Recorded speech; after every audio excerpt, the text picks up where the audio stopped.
Punchline, Laurence Ferrari sur Europe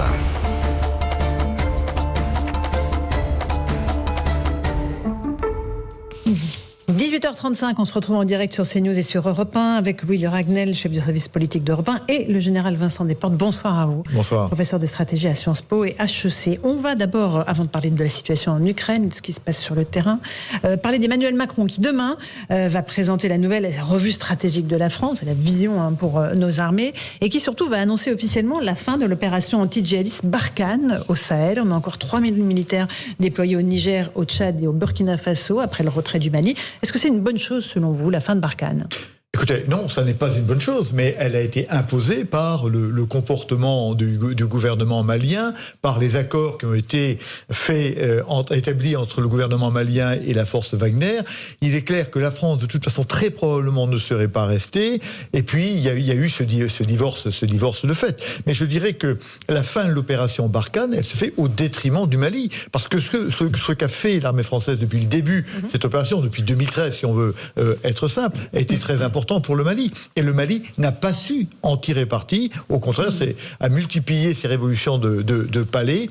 Et donc, finalement, ce qu'a apporté la France, ce qu'a apporté Barkhane au Mali, eh bien, le Mali ne peut plus en bénéficier. Et c'est bien dommage. Avec un lourd tribut pour les troupes françaises, plusieurs dizaines de morts sur le sol. Absolument, bien sûr, plusieurs dizaines de morts pendant ces différentes années. Et donc, il y a eu un prix du sang extrêmement lourd. C'est pour ça que la France et les armées françaises en veulent, je ne sais pas si c'est le bon terme, mais sont quand même meurtris dans leur chair pour que leur sacrifice de ces soldats n'ait pas été reconnu, n'ait pas été mieux récompensé, je dirais, par le Mali, bien sûr. Un mot de Louis de Ragnel ? Moi, j'avais une question à vous poser, mon général. Est-ce qu'il n'y a pas une remise en question aussi à faire sur notre propre stratégie ? C'est-à-dire que nous, on est venu apporter la paix, on a participé au développement économique, on a essayé de former les élites administratives, des préfets. On a l'impression de vraiment avoir tout fait au Mali, c'est de donner en tout cas les moyens. Et puis de l'autre côté, le Mali se réfugie dans Wagner, donc des mercenaires qui viennent, russes absolument, et qui négocient en fait la sécurité du pouvoir et pas du tout la sécurité du territoire malien en échange de pouvoir piller, exploiter les sous-sols maliens. Et il n'y a pas quelque chose qu'on a raté, parce que nous, on avait plutôt un beau visage, et de l'autre côté, on a des Maliens qui se réfugient dans les mains de personnes qui n'ont aucun avenir à leur apporter. Alors moi, je dirais que ce n'est pas la France qui a raté quelque chose, c'est le Mali qui a raté une occasion pour rentrer dans le monde moderne, pour régler ces problèmes internes entre le Nord et le Sud. Vous savez, la guerre, elle sert à une seule chose, elle sert à créer de nouvelles conditions pour que le politique les prenne et crée, fasse émerger un nouvel état de paix meilleur que le précédent. Eh bien, le Mali n'a pas été capable de saisir la chance que la France lui a donnée.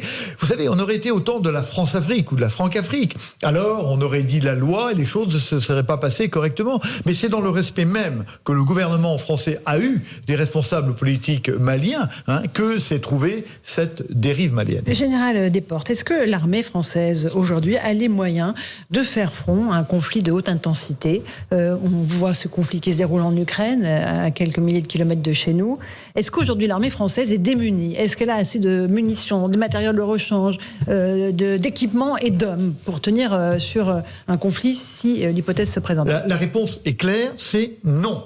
Et il faut s'y préparer, bien sûr, rapidement. Nous ne découvrons pas ça maintenant. Le chef d'état-major des armées le dit depuis longtemps. Il faut réorienter l'armée française vers une capacité à conduire une guerre de haute intensité dans la durée. Parce que c'est ces deux choses-là qui nous manquent. C'est être équipé avec des matériels performants, modernes, à la hauteur des défis d'aujourd'hui, et les avoir en volume. Nous n'avons pas ce que nous appelons de l'épaisseur stratégique. Nous n'avons pas d'obus. Vous vous rendez compte que nous avons donné, je crois, 18 canons César à l'Ukraine. C'est un tiers de ce que nous avons. Nous, la France, il nous reste 50 canons d'artillerie, ce qui n'est absolument rien.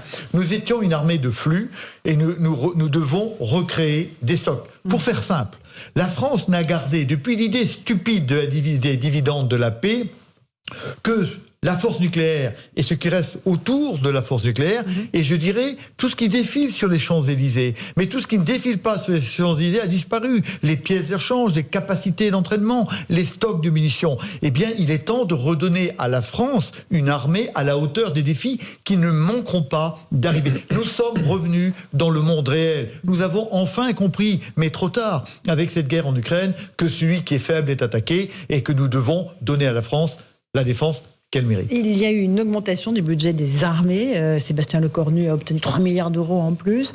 Création de 1500 postes. Est-ce que c'est suffisant ?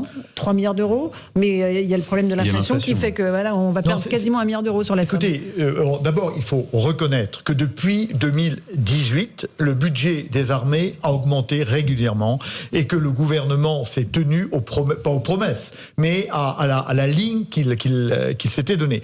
Il faut reconnaître aussi que ce n'est pas avec ces budgets-là qu'on a augmenté l'armée. On a juste réparé un peu les trous qui avaient été creusés pendant 25 années de dégradation budgétaire. Mais non, ça n'est pas assez. Il est absolument indispensable que l'armée française revienne à des budgets de l'ordre de ceux qui prévalaient pendant la guerre froide. C'est-à-dire que nous allons arriver à 2% du PIB. Il faut absolument arriver rapidement à 3% du PIB, augmenter nos parcs d'avions, de bateaux, de chars, etc. Nous n'en avons pas suffisamment.